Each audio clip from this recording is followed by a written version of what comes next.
3 साल हो चुके थे बेटे को अपना घर छोड़कर विदेश में बसे हुए। इन 3 सालों में बूढ़ी माँ और ज़्यादा बूढ़ी हो गई थी।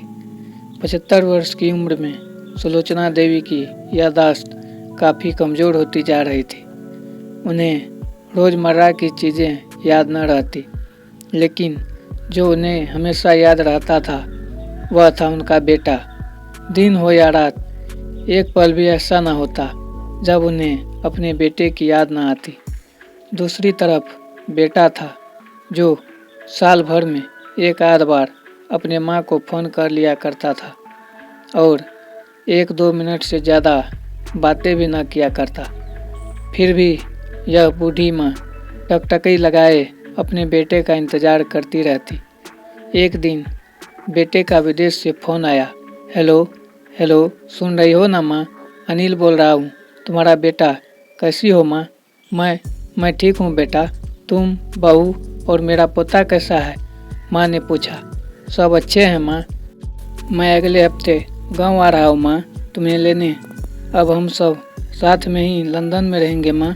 तुम्हारी बहू कह रही थी माँ को यहाँ लेकर आओ, बेचारी अकेली वहाँ परेशान होती होगी, बेटे ने कहा। माँ की बूढ़ी सूखी आंखें आंसुओं से भीग गई। उसके कमज़ोर शरीर के नस नस में खुशी की लहर दौड़ गई। बेटे और बहू का अपने प्रति प्रेम देखकर माँ का मन खुशी से भर आया। बेटे ने आगे कहा, माँ तैयार रहना माँ, मुझे ज़्यादा दिन छुट्टियाँ नहीं है। जिस से जितने पैसे लेने हैं लेकर रखना, तब तक मैं प्रॉपर्टी डीलर से बात कर लेता हूँ घर के लिए। घर के लिए? माँ ने पूछा।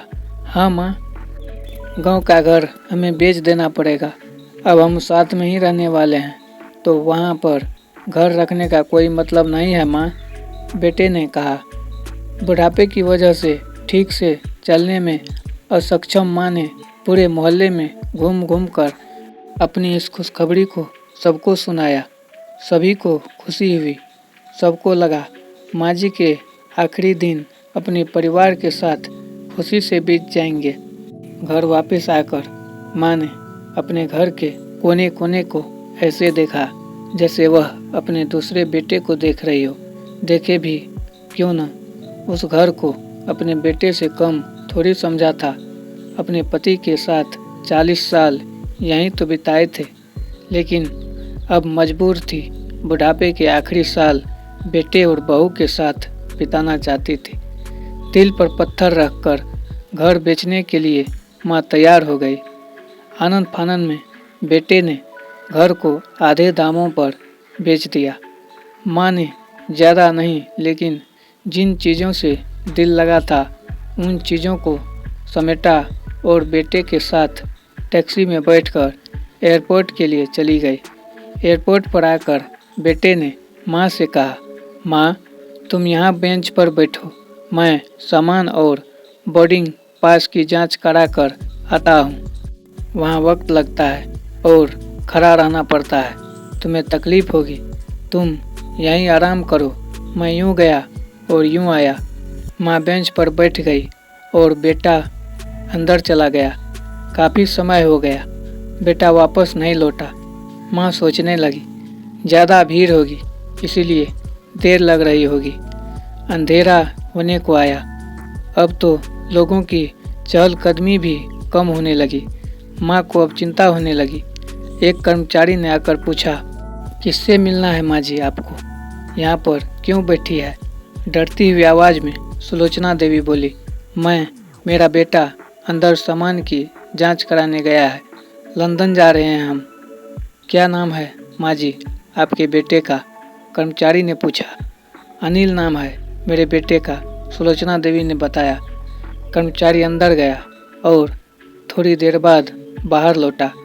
उसने सुलोचना देवी से कहा, माँ जी लंदन जाने वाली फ्लाइट तो दोपहर में ही जा चुकी है और आपका बेटा भी उस फ्लाइट में बैठकर लंदन जा चुका है। अब आपके यहाँ बैठने का कोई मतलब नहीं है। आप भी अपने घर चली जाइए। क्या जा चुका है और मैं घर जाऊँ? घर? माँ की आंखों से आंसुओं के सैलाब उठने लगे। जैसे तैसे माँ घर पहुंची, जो अब उसका था ही नहीं, बिक चुका था। वो वही बरामदे में तुलसी के पास सो गई। घर के नए मालिक को उस पर दया आई तो एक कमरा किराए से उसको दे दिया। पेंशन के पैसों से खाना और किराए का बंदोबस्त हो जाता था। दिन बीतने लगे। कुछ दिनों बाद घर के नए मालिक ने सुलोचना देवी से कहा, माँ जी, आप अपने रिश्तेदारों के यहाँ पर जाकर क्यों नहीं रहती है? इस उम्र में आपके लिए वही अच्छा होगा। अच्छा तो होगा, लेकिन अगर मेरा बेटा वापस आया तो उसका ख्याल कौन रखेगा?